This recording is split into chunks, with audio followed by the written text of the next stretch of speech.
Ами, ето първата. Нещо връзката е слабичка, не знам, защото така става някакво прекъсване.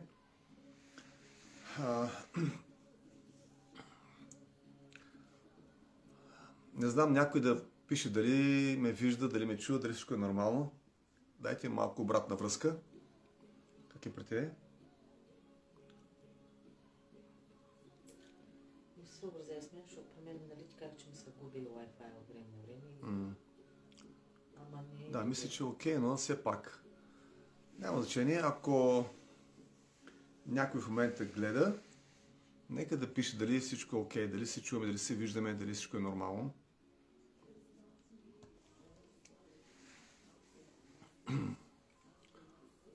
Понеже тук ме дава, че връзката е много бавна. Не знам защо.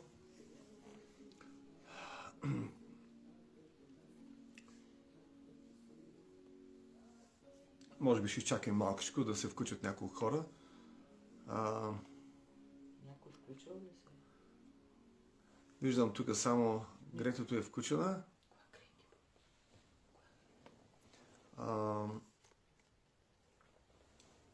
Грети, ако ти гледаш нещо, дай някакъв знак да разбера дали всичко е наред, дали е окей.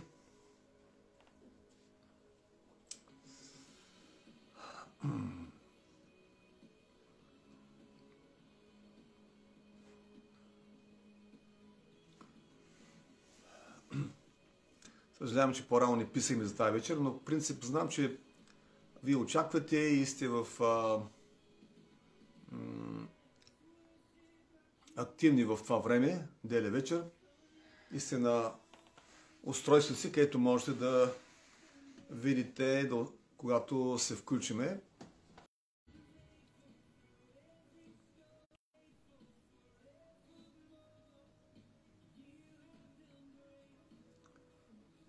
Тук има. Да. Значи явно е добре. Само Катя Колева. Да. Нека тези, които са се включили, да пишат нещо, здравей, здрасти, как да е, да могат да знаем дали има включени хора, защото нещо връзката се губи и не може да разберем какво става.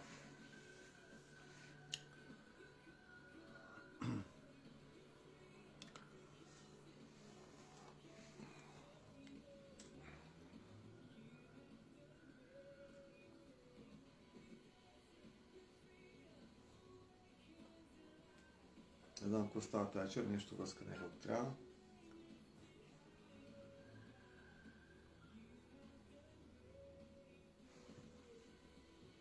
За все само аз писах. Къде точно? На телефона добре ли се вижда? Да. Работи. Ма никой няма влязал. Да. Прети някакви хора там. Да могат да се... Явно времето е хубаво, хората може да са ангажирани някъде. Но няма значение. Предполагам, че след това ще го гледат допълнително. Предходното, не предната седмица, с по-предната седмица, когато бяхме, на живо виждам, че има около над 300 гледания. Не са кой знае колко много, но все пак е нещо. Хората, макар и по-късно, гледат ги и това ги храни. Това е моето насърчение, да знам, че някой се ползва от тези получения, вършат му работа и бива насърчаван, храни се от това нещо. Вярата расте, просветлява се, насърчава се.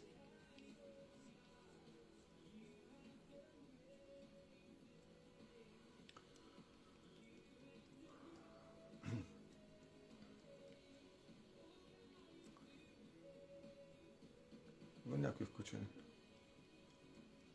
Не знаеш. Така. Ами, през това време, докато се включат, ще се помолиме. И след това ще продължиме. Пращам сега. Така. Ето виждам тук се включи Джулито. Джули, здрасти. Славчо се включи. Здравей, Славче.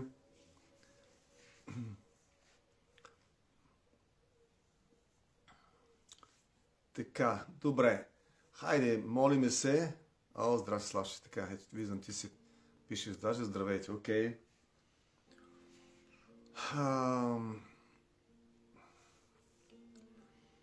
Халелуя. Glory to God. Praise God. Praise Шамаром Брабаста Каре Кимарабасака.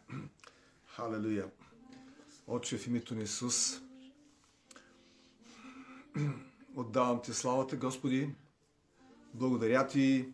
Прекланям се пред Тебе. Благодаря ти за това, че ти направи всичко възможно, Татко. Даде своят син, да можем ние да сме живи. Той умря, ние да живеем, Господи. Той даде живота за нас.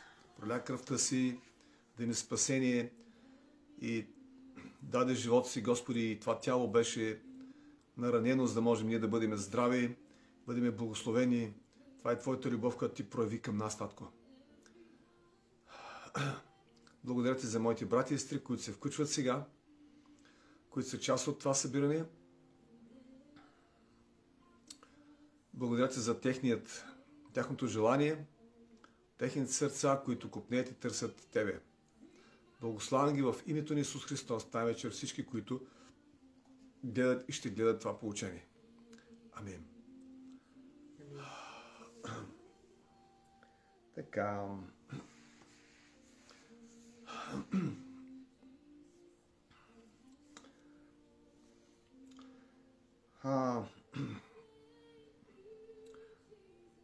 Както знаете, в известно време говорихме за духовния свят, демоните, нечисти духове, какво представляват, как те действат,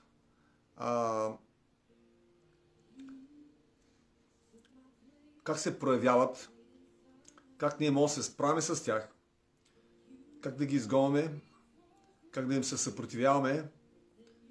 И получавайки достатъчно информация, повече информация, ние можем да бъдем по-полезни за себе си и за другите хора. Така че това е необходимо и аз виждам, че има голяма липса на разбиране и знание в тази област. В духовната област, понеже това не се вижда, ние можем да разберем по различни начини. Първият начин е самото Божие Слово, което говори за това, макар че там няма цялата информация за тях. Бог е преценил, че ще остави някаква информация, колкото не е необходима. И ако е необходима друга информация, той ще ни даде по друг начин. По откровение, чрез дарбите, чрез други хора, с опитности в нашия живот и това ще ни даде необходимото разбиране.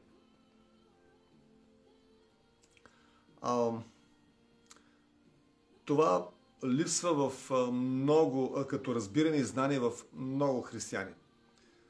Оттам идват много заблуди, много разочарования, много безплодие, духовно безплодие. Оттам проблеми всякакви и хората не могат да се справят с тия проблеми, защото им липсва това знание и разбиране, а целта на дяволът е да скрие това знание от нас.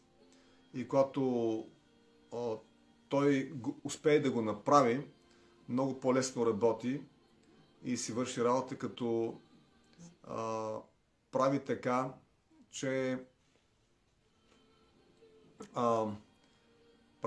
че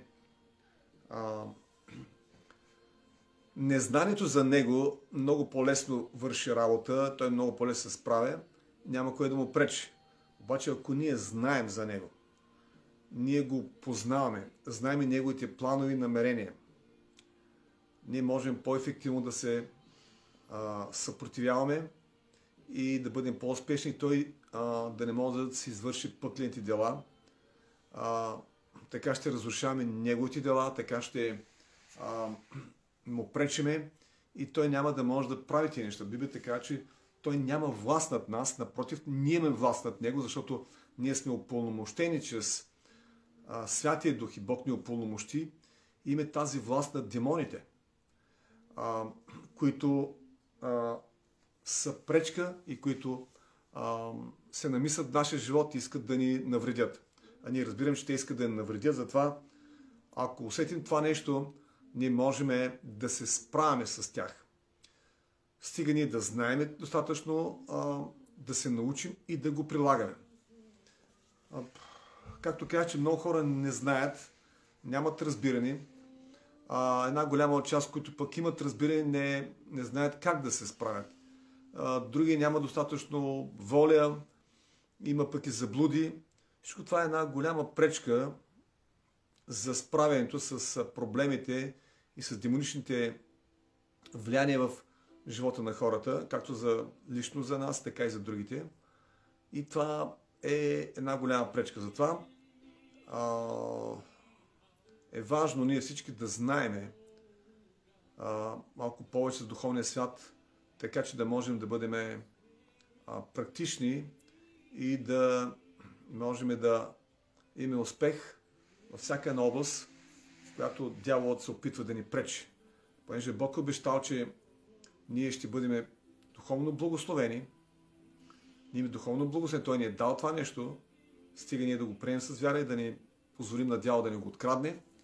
Имаме физическо благословение, здраве, Исус на кръста, това, което Исус направи на кръста. Имаме и материално благословение. Той стана беден, ние да се обогатим, както казва Словото. Така че всичко е дал и Словото казва всичко. Бог ни е дал за живота и за благочестието. Обаче има един крадец, той е дяволът, който краде и взима онова, което Бог ни е дал. Той просто го краде по някакъв начин. Чрез нашето неразбиране, незнание, непокорство, грях и така нататък. Той ни открадва това нещо, което Бог ни е дал. Затова, когато ние знаем и имаме информация, тогава ние можем да се възстановим и да имаме тези неща в пълнота. И така. Тези неща бях ги решил да ви споделя. Имаме още неща, които мога да ви кажа.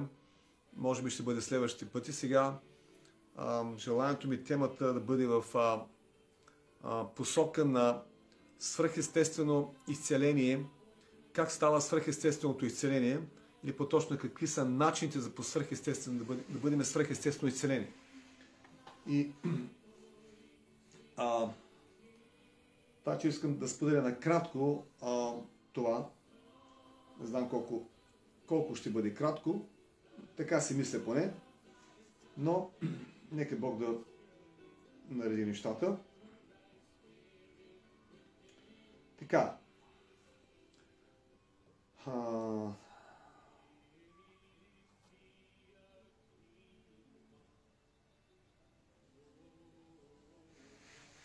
Сега.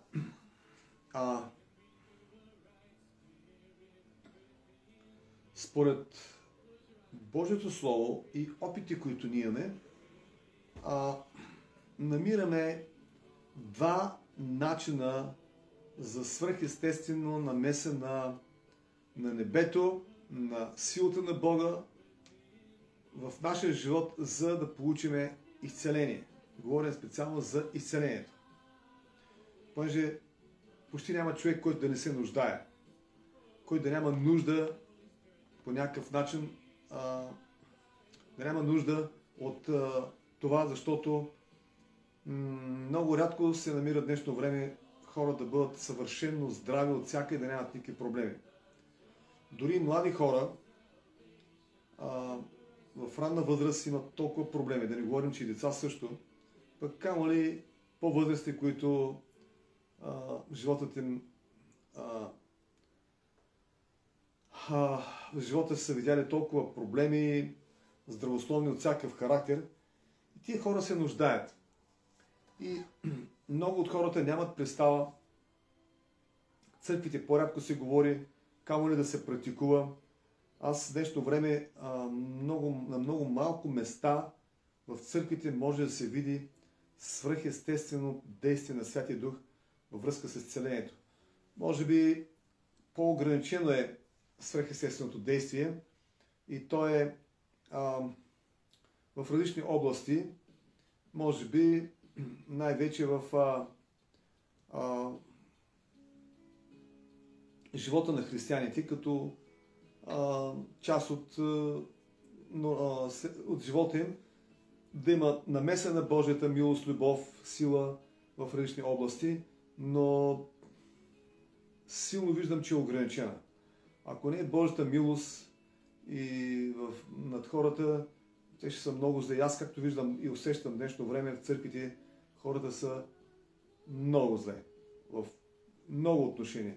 Духовно, душевно, материално, физически отношения.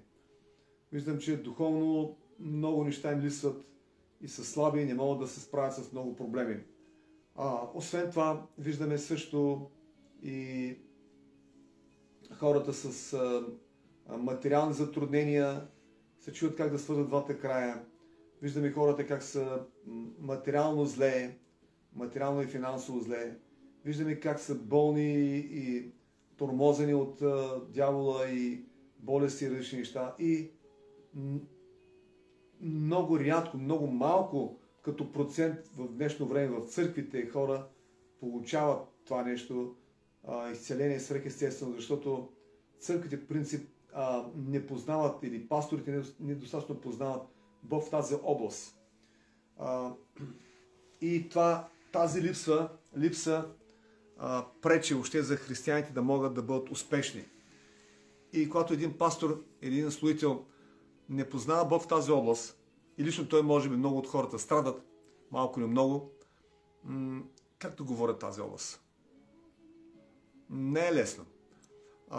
Те се чувстват лицемери, чувстват се празни и че не могат да дадат нищо на хората. Ще бъдат само просто кухи клишета. Затова рядко намираме такива места. Виждаме по Facebook, по YouTube, нали, и по други начин, естествено, от различни места се чуват различни такива проявления, но са много малко. Хората очакват да дойде някой със специална дарба. Очакват, нали, да поканят някой град Илия Миланов, нали, с дарбата и изцеление, както всички знаем за него. Бог много го употребял. Сигурен съм, че сега го употребява на различни места. Очакват хората да дойде някой човек с по-специфични помазания в тая насока. Разни чужденци отвънка. Сега се говори за Джери Савел, че идва в София. Говори се за други хора, които се очакват, са поканени да идват на различни места. И хората очакват нещо, имат някакво очакване. Но само там, в църквите почти не очакват. Или ако даде Бог, нали, Бог се смили, ако е рекал Бог. От този сорт неща, а това е доста слабичко и доста не както трябва. Ограничено за тях и почти не се случват неща в живота им. Почти не се случват такива свръхестествени. Хората уповават на естествен начин. Няма лошо и това, пак е добре, че има нещо си, нали? Обаче ние като християни пропускаме толкова много, когато нямаме това разбиране. И това знание. Ето защо аз бих искал ние като вярващи да можем да имаме разбиране и знание в тази насока. И сега тази вечер искам да споделя с вас два основни начина, чрез които Бог прави свръхестествено изцеление на хората с проблеми, с физически проблеми, с физическото здраве. Сега, единият начин е този, който споделих, това е някой друг човек да се моли или отвънка да получи външно да получи помощ, за да бъде изцелен. Полагане на ръце, помазване с масло, обща молитва за хората чрез силата на Святия Дух. И ние виждаме това нещо, че се случва наистина. Виждаме как се случват много такива моменти и понеже няма достатъчно опитност и разбиране по друг начин, те са научени едва ли не да чакат някой с помазание, с свръхестествена дарба, за да могат да отидат на такова събрание, където има такъв човек, или пък някой друг да се моли за тях, така, брат и сестри, молете се за мен и така и така. Някой друг да направи нещо. И това е един от начин, който Библията ни позволява и ни говори, ако е болен някой от вас, нека повикат църковните презвитери и да го помажат с масло в Господното име. И молитвата, която е с вяра, ще избави страдалец. И те го викат, и той се моли, помазва го. И ако има тази вяра, бива изцелен. И така се получават. Или пък идват хора с помазаници, които имат тази вяра, имат тая дарба и започват да проповядат Словото. И хора отиват на такива събрания. И когато отидат на такива събрания, там има атмосфера, която атмосфера предразполага хората да имат по-голямо очакване, техният дух и тяхната душа биват призвикани да откликнат на Словото, което се говори, помазано Слово, и хората се насърчават и те придобиват вяра, и когато биват призовани да се молят за тях, тогава хората откликват, отиват напред на молитвената редица, полагат се ръце на тях или обща молитва по някаква такава форма, и една голяма част от хората получават изцеление. Може би не всички, но получават изцеление. Аз си спомням един такъв момент. Имахме такива нужди с моята съпруга и отидахме една година в Гърция, в Солун. Бяхме чули, че там има един Божий човек, който е ученик на този пастор в Нигерия. Да, Тиби Джошуа, който вече е на небето. И този човек в Солун, казва се Хари, или така наричаните Wise Man Хари, т.е. мъдрият мъж Хари, така се наричат тия хора там. Мъдрият мъж. Сега, що се го преди това, малко ми звучи смешно от една страна, но пък Бог се работи чрез тях.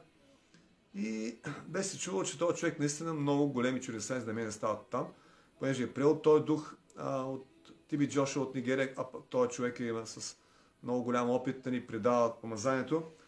И наистина се случили много неща. Един брат разказа, ходя с няколко пъти, каза, виждаме, каза, много големи чудеса и знамения се случват, колички хора инвалидни стават, всякакви хора биват изцелявани. И виждаме, видяхме тогава това, т.е. като идехме там, заедно с нашия брат, бяхме там за 2 дни, един ден всъщност, една вечер, приспахме, на другия ден се прибрахме. Преживяхме наистина такова нещо и видяхме свръхестественото действие. Значи там хората получаваха изцеление и освобождение чрез докосване, полагане на ръце, чрез изговаряне слово на вяра, и наистина имаше такива изцеления. Ние видяхме такива изцеления, видяхме освобождение, макар че не бяха толкова като количество и нямаше толкова много хора, колкото при това имало, като са ни разказвали. Явно сме учили такъв момент. И събранието и самата служба беше доста дълга служба. Иска да ви кажа, че това е един от случаите, които аз също съм преживял, как Бог действаше по този начин отвън. Хора с помазание, хора с дарби. Бог ги употребяваше, като говореха Словото и вдъхновяваха хората. Те получаваха увереност, че могат да бъдат изцелени, и тогава, когато дойде този момент да се молят, вече бяха подготвени. Подготвени техните сърца, техните умове да приемат, и наистина Бог прави тези неща. И днешното време хората повечето очакват по този начин да получат освобождение и изцеление. Външен начин. По начин, който някой друг да го направи вместо тях. Да дойде изцелението отвънка. Ние виждаме как в писанието в Новия Завет има такива моменти, има такива много случаи, където хора са получавали изцеление без да има някаква някаква, дори хората невярващи или пък дори да не са вярвали в Исус Христос или въобще те не са и знаели дори, но са получавали отвънка благословение, изцеление. Например, вижте, Исус изцеляваше болните, мъртви възкресяваше. Има няколко случая там. Исус вижда как носят една катафалка. Тогава не са били катафалка. Да, катафалка, някаква каруца сигурно. Теглена от кон или от магаре. Човек умрял, отива, полага ръце, възкръсва. Лазар беше възкресен. Една млада момиче Тавита също беше възкресена. Какво значи това нещо? Отвънка Бог отива, полага ръце и те се изцеляват. И така много хора са ходили и Библията казва, че в много такива случаи, даже два случая в Библията намираме, където масово са получавали изцеление чрез силата и дарбата на Бога, чрез Исус Христос. Ние знаем за 5000 човека, които бяха там, бяха нахранени, но при това да бъдат нахранени, Бог им служеше и каза, всички получиха за това, което дойдоха. Те идваха с нужда за изцеление. 5000 човека, освен жените и децата им. Значи по богословски твърдения имало около 20 000 човека. Те всички са получили изцеление чрез Исус Христос и помазанието. Освен това Той ги нахрани и благослови ги и така ги изпрати. После има друг случай, 4000 човека също. И ние виждаме, че много хора стълпяха и Бог действа чрез него. После се казва, че Той изпрати 12 ученика, като им каза да отидат да изцеляват болните. И те отидаха и се върнаха после и казаха, нали, разказах всичко, какво Бог е направил чрез тях, дори и безсвети не се покорявали. Това говори за външната намеса и получаване изцеление от едни хора към други хора. От този, който се моли, към този, който има нужда да бъде изцелен. И по този начин, външен начин, те получаваха. Но вижте, в днешно време пак по този начин виждаме да действа Господ и повечето хора да очакват. Което няма лошо, това е чудесно и Бог е наредил по този начин да случват нещата. Някой да се моли с друг човек да бъде изцелен. И това е по-масовото действие и получаване на освобождение, изцеление и благословение на хора от други, които имат дарби, които имат тази вяра, които имат този призив. И самото слово казва, че Бог дава петкратно служение да служат на тялото Христово. Това са апостоли, пророци, евангелизатори, пастори и учители. Те са с цел да изградят тялото Христово, да й помогнат да достигнат до зрялост, за да могат и те също да правят тези неща. И това е призива, и Бог каза в Матея 24-25 глава, когато и после 28 глава, когато Исус предаде на учениците последната им заповед, поръчението да отидат по целия свят, да проповядват това благовестие на всяка твар и да изцеляват болните, мъртви да възкресяват, демоните да изгонват, да говорят нови си и така нататък. Това беше призва на Бога и те трябваше да го правят. И наистина виждаме как в Деяния на апостолите, Новия Завет, всичко това нещо се е случвало по един такъв естествен начин. Много хора са били чули Евангелието и са получили свръхестествено благословение, изцеление, освобождение чрез апостолските ръце. Ние виждаме в Деяния на апостолите самия факт деяние, самата дума деяние и действие на Святия Дух чрез апостолите. В Новия Завет много такива случаи, където виждаме Божията намеса по свръхестествен начин. Сега, това е единият начин, външният начин, който християните могат да получат това нещо и аз препоръчвам. Има ли такава възможност, който има нужда? Ако има нужда от свръхестествена намеса, имат нужда от изцеление, опитали са други начини, могат да получат естествено изцеление, търсете този начин.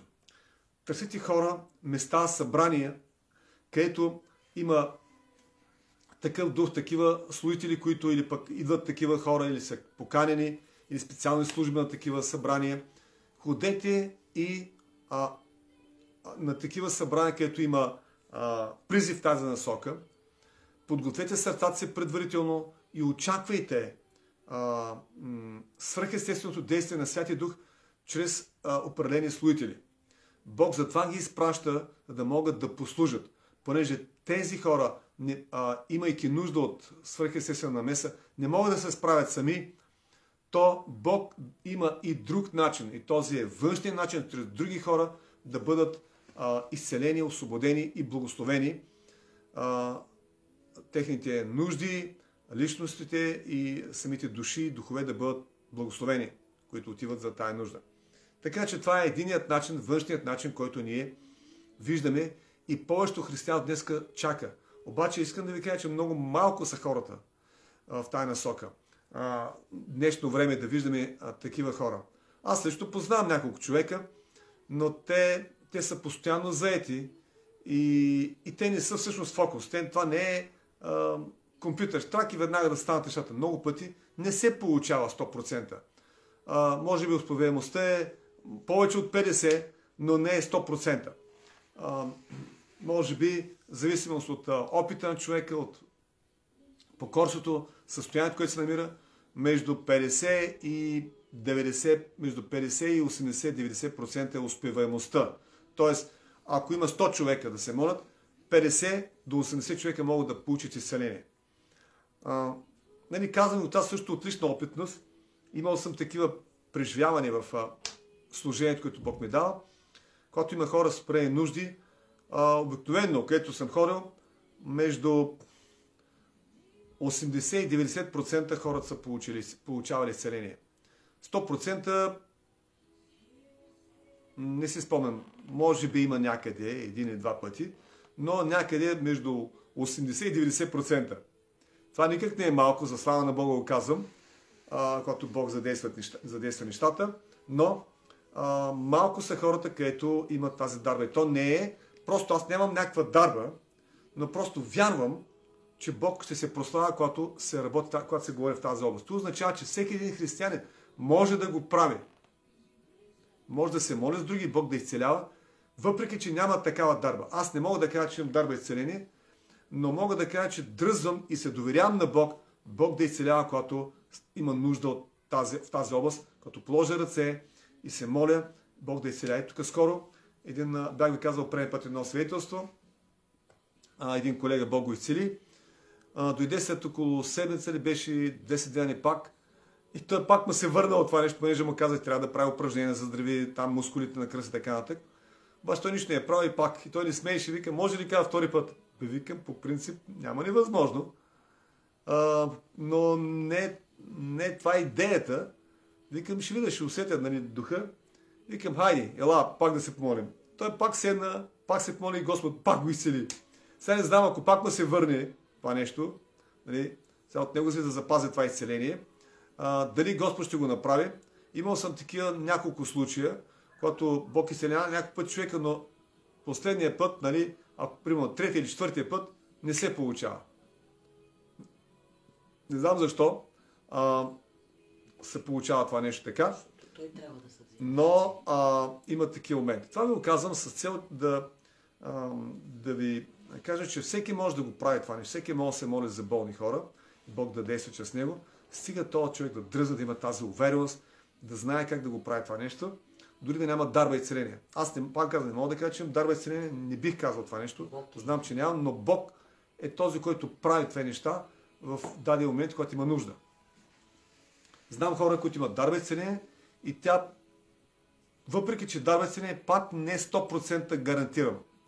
Например, брат Илия Миланов, който е следен, той има такава дарба и изцеление. Бог го изцелил от множествена склероза, мултиплна склероза, и той тогава тръгва и служи така нататък. Има много хиляди, десетки хиляди, да кажа 100 хиляди, стотици хиляди изцеления, може и милиони да са, по различни градове, държави и така нататък. Но съм виждал и моменти, когато моля се и нищо не става. Бил съм няколко събрания, където тук последните години моля се и нямаше нито един изцелен. Поне нито един не дигна ръка и не каза слава на Бога, Бог ме изцели. При той питаше някой да бъдеше, имаше изцеление, дигах се ръце и така. Сега дори не пита и няма и дигнати ръце. Сега не знам защо е. Това не означава, че дарбата не работи. Просто има други неща, които сега не е момента да говорим тук. Не е това в момента темата ни. Само ви споделям тези неща. Аз да ви кажа, че няма лошо и е добре и Бог го прави това нещо, но за жалост, че с тези хора Бог да изцелява по този начин, но много малко са хората, които дръзват и имат тази способност да се молят за изцеление. Така че, аз ви насърчавам, ако чуете някъде, ако имате тази нужда, ходете, няма лошо това нещо, за да може да получите изцеление и освобождение. Сега обаче, това е лесният начин, това е по-лесният и по-масовия начин, обаче има един друг начин, който е по-трудния начин, който е по-малко успяващ да се справят много хора, не успяват да се справят, и това се казва по-малко успяват, но е по-правилният според мен, или не е правилна дума да се казва по-правилна, но за мен е и не само за мен, ще видите в словото, по-благословения начин, понеже този начин ти не зависиш от никой друг, само зависиш от Бога. Докато иначе зависиш от човека, зависиш някъде от някой друг разстояние, от възможности и така нататък. От това да дойде такъв човек, ако не дойде, ти оставаш зле, болен. Това не е добре, нали, да имаш проблем и да чакаш някой да дойде да те изцели. Няма да забравя един, още началото, като повярвах, дойдохме тук в Добрич, аз благовествам един човек, той повярва, а той беше болен и аз още тогава, нали, нямах те разбиране много за тези неща и му говорех, нали, той прие Бога, повярва и беше чувал за Райхерд Бонке, че изцелява и той каза, искам да отида там на такова събрание, Бог да ме изцели. И аз тогава му казвам, виж какво, като не можеш, Бог е навсякъде, не е необходимо да ходиш чак там, Бог може да изцели тук, нали, на всяко място. Тогава още осъзнавах колко важно и ценно е човек да получава вяра сам, да не зависи от друг човек. И ето сега, вторият начин е да получаваме свръхестествено изцеление, това е личният начин чрез вяра. Ние може да намерим такива места в Словото. Сега тук ще прочетем няколко стиха от Новия Завет. Така. В Матея 9 глава, 22 стих се казва: Исус като се обърна и я видя и рече: Дерзай, дъщерю, твоята вяра те изцели. И от същия час жената оздравя. После Матея 15 глава, 28 се казва: О, жено, голяма е твоята вяра, нека ти бъде според желанието. И дъщеря й оздравя в същия час. После в Марка 5 глава.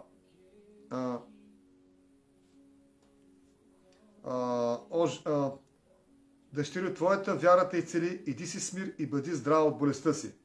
После 10 глава също казва: иди си, твоята вяра те изцели. После пак в Лука 7 глава: твоята вяра те спаси, иди си с мир. И така нататък. Бог се впечатляваше и Бог се очудваше да види вяра в тия хора, и когато те получават сами. И сам Бог казва: твоята вяра те изцели, не сте изцелих аз, твоята вяра те изцели. Ето, това за мен е другият начин, който начин е по-труден, за да получи човек изцеление. По-труден, защото има усилие, има напъване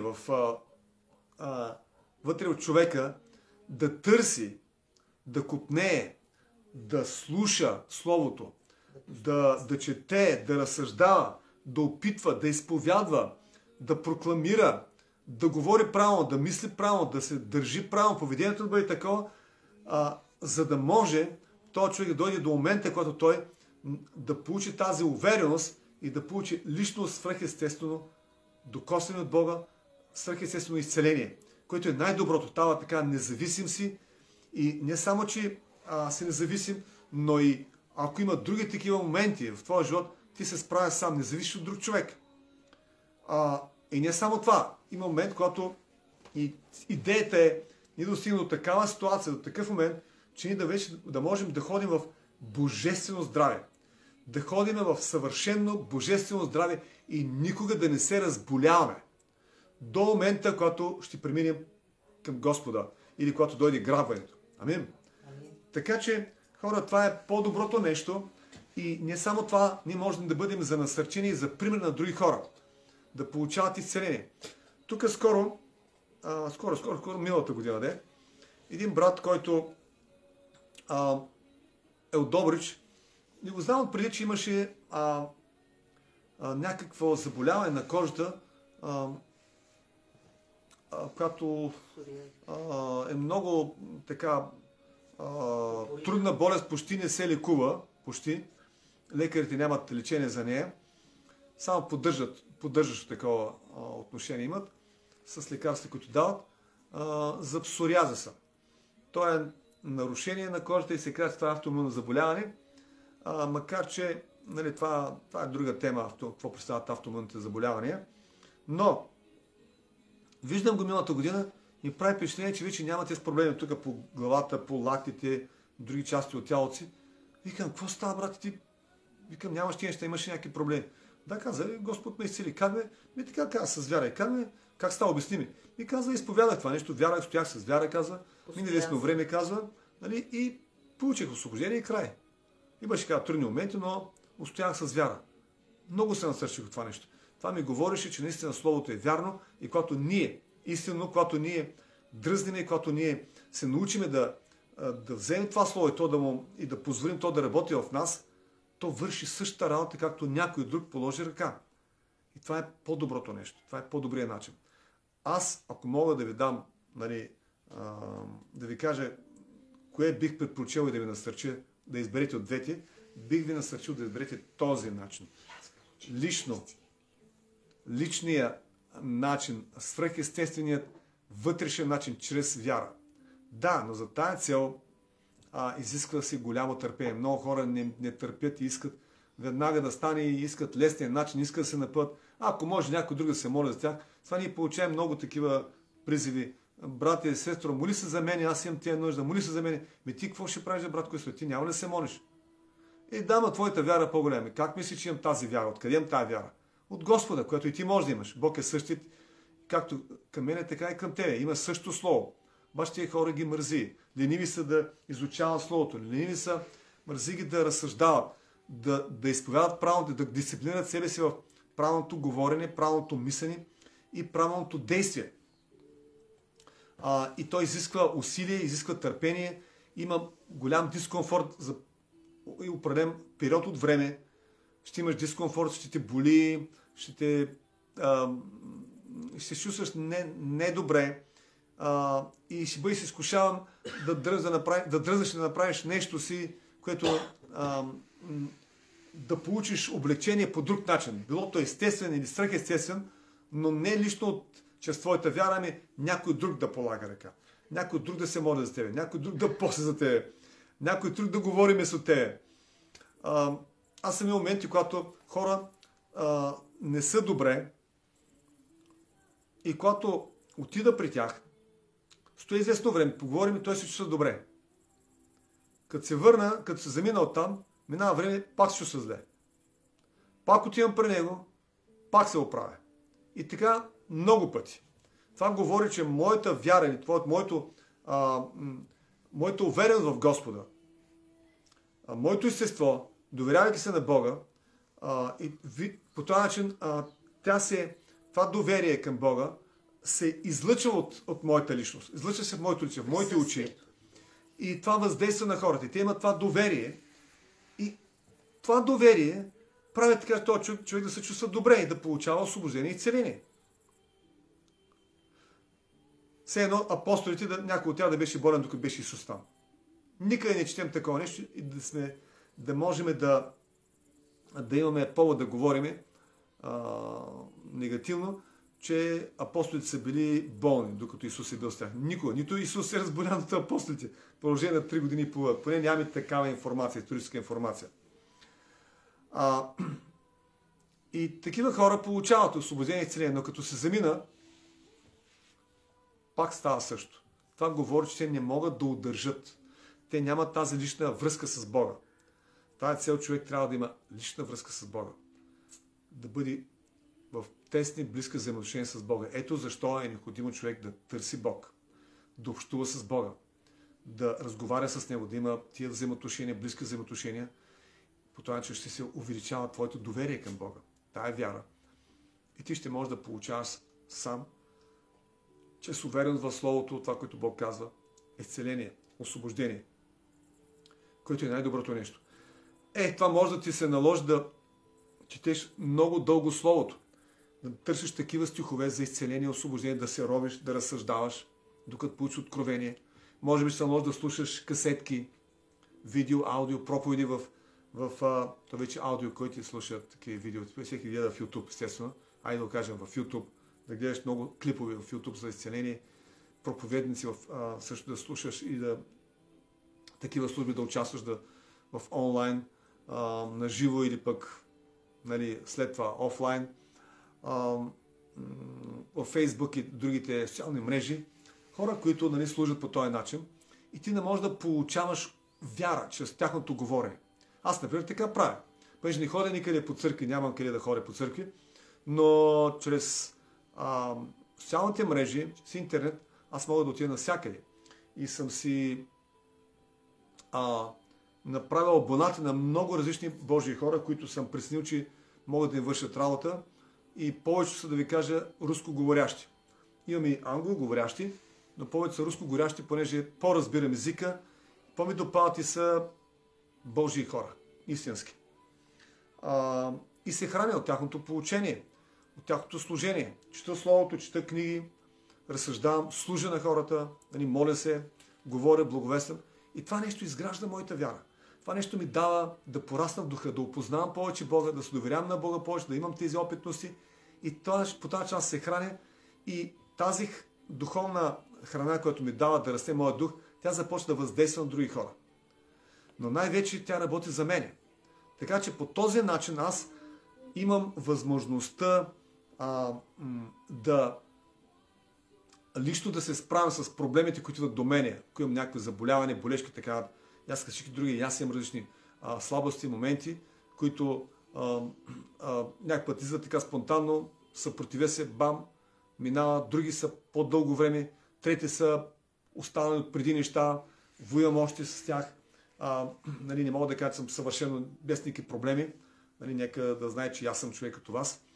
Така че бих ви насърчил да изберете този начин.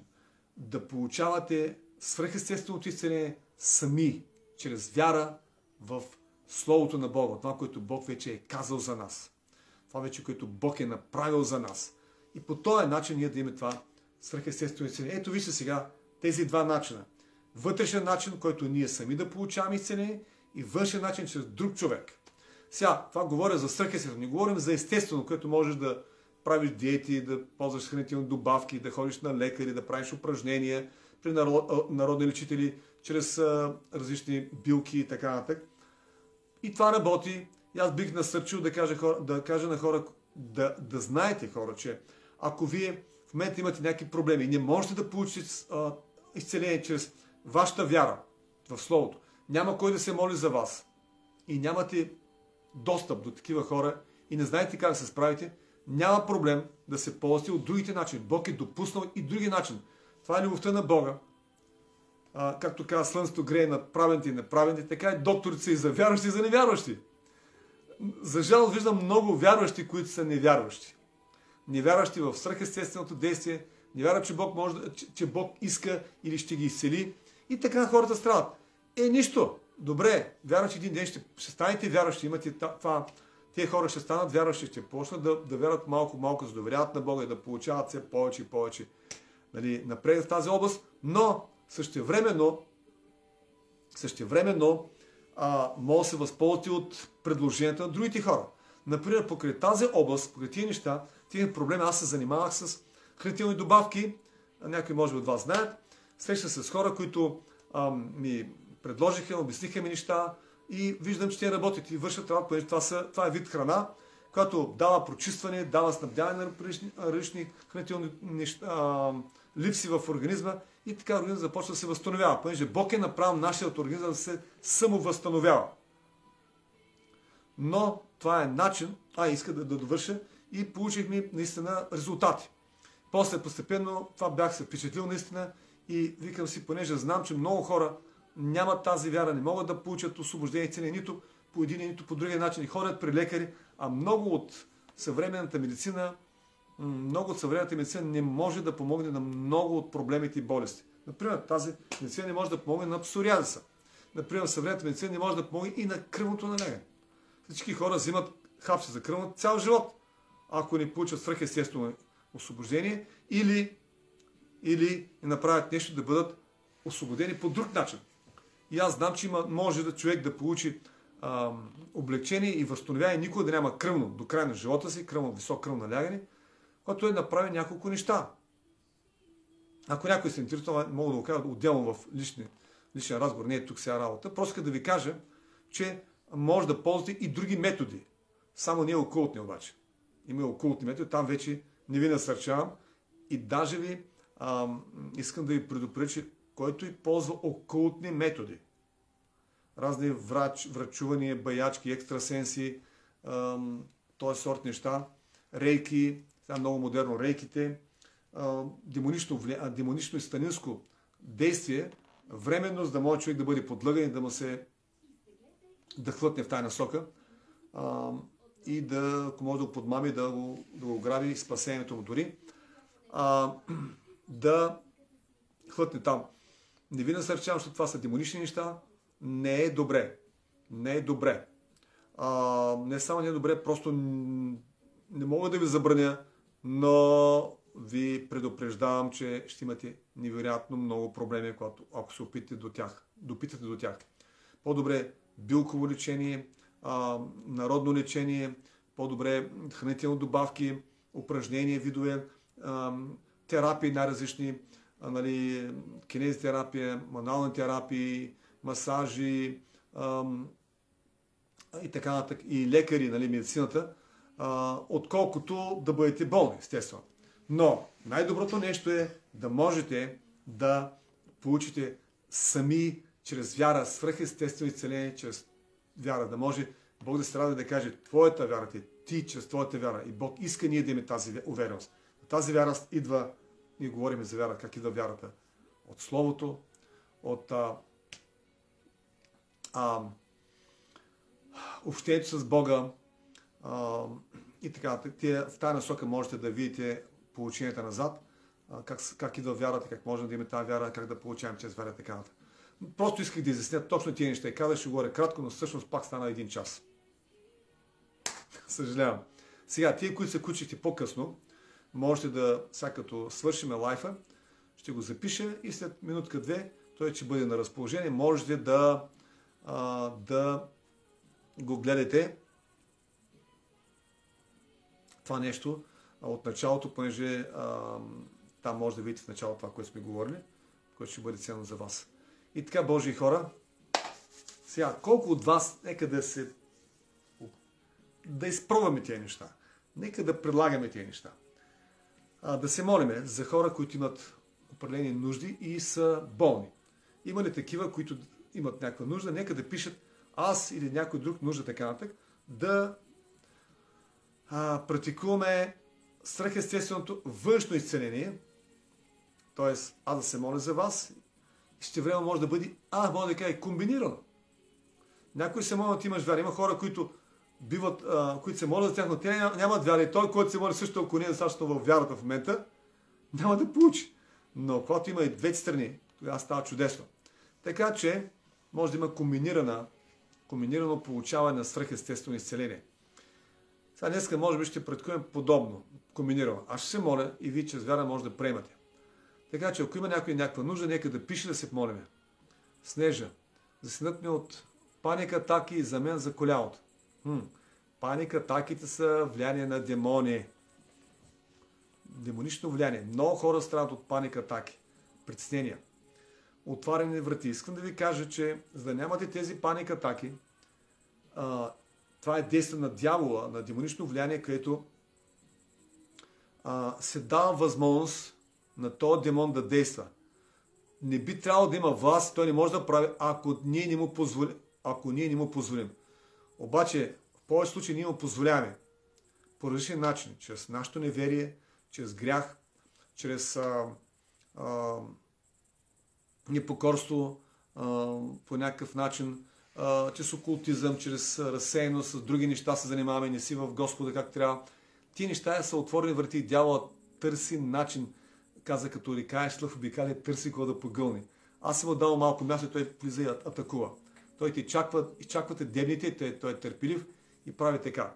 Така че това трябва да се изгони този демон. Той може да се справи сам, но сега ще се молиме. Други хора, които имат някаква нужда, тук виждам само Снежана.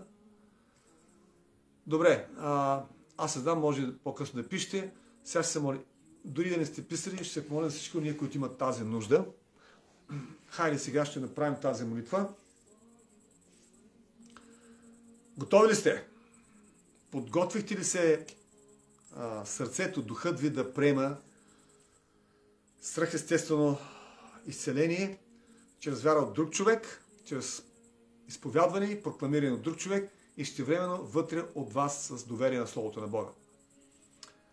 Амин. Халелуя. Боже, благодаря Ти за тази вечер, за моите брати и сестри, които са включени тук, които се включат, за тях, за това, че Ти ни даваш, Господи, да разбереме начините, по които ние можем да получим и кой е по-добрият начин, за да имаме Твоето благоволение, Господи.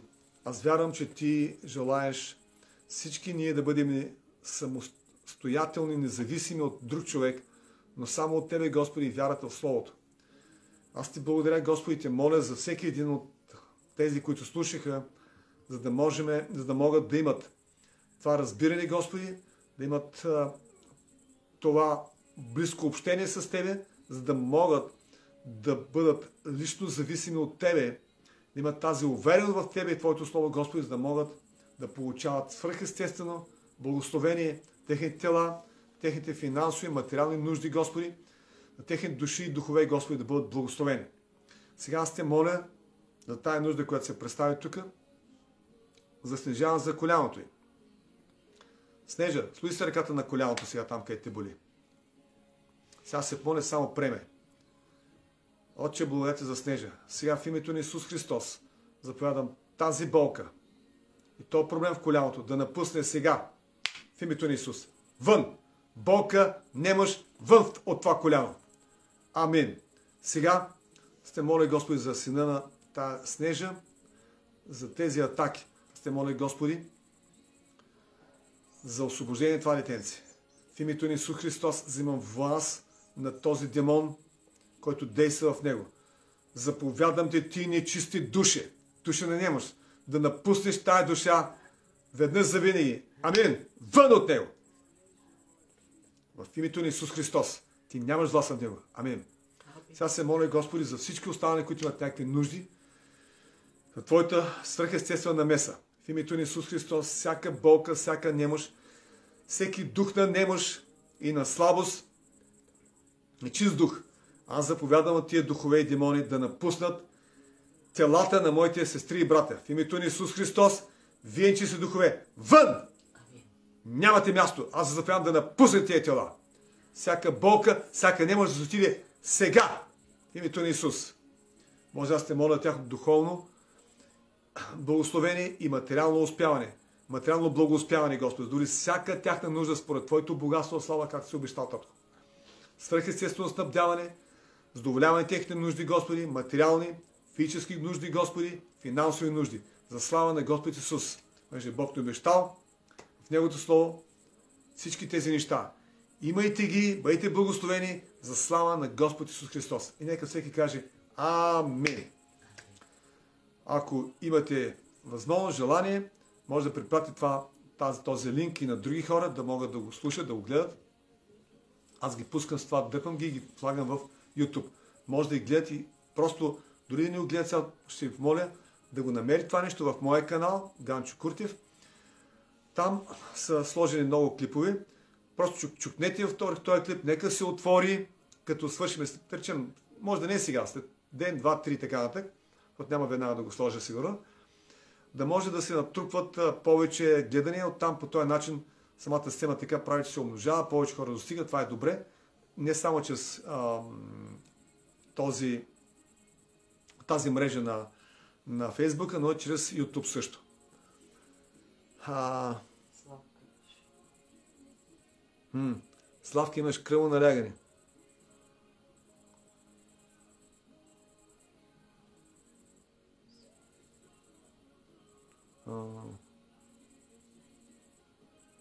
Да. Значи ще ти кажа в тази насока някои неща. Да. Сашо има язва на стомаха. Не знаех. Аз се чуя сигурно тази част, ако той ни гледа, ще му се обаля. Добре. Божи хора, нека сега се чуем отделно с тебе, Славка, да поговорим. Божи хора, благословени бъдете, хубава вечер, имайте успешна седмица. Бог е с вас, нека да ви радва, да имате успех във всяка една област за слава на Исус Христос.